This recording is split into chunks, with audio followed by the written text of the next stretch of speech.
ท้องฟ้าสดใสงามวิไลเมืองลาวเบิกบานแสงส่องประสานหุ่งเฮืองอาบแสงสุรีมีพับนำพาสร้างสาอุดมหังมีศาสตร์ลาวได้มีวันนี้60 ปี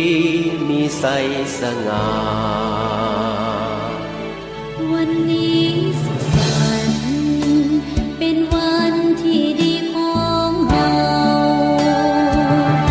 เราทุกคนเขาร่วมใจอวยใสเลยมาเป็นวันสำคัญ40 ปีสถาปนาวันศาสตร์ที่2 ธันวาเอาร่วมกันมาร่วมฉลองใส่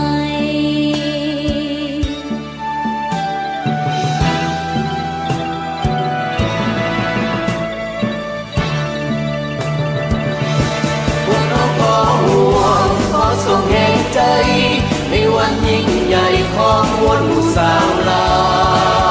วขอให้มั่นคงยืนยงตลอดยืนยาวพวกเราสาวลาวจะเสริฐสู้ตลอดไป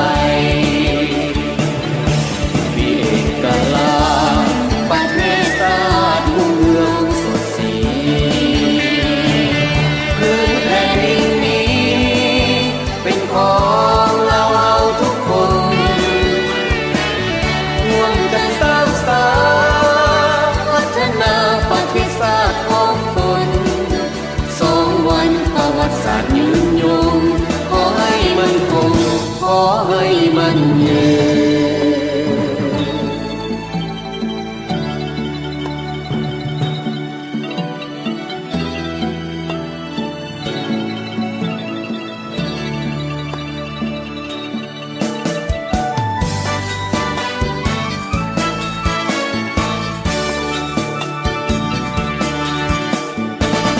วันนี้สุขสันต์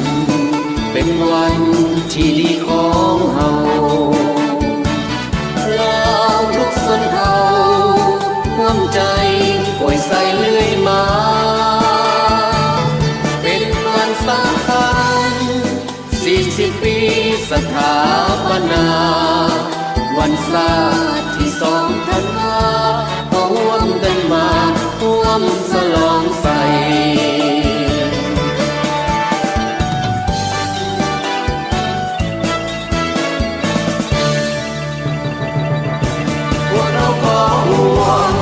ส่งแห่งใจในวันยิ่งใหญ่ของมวลหมู่สาวลาว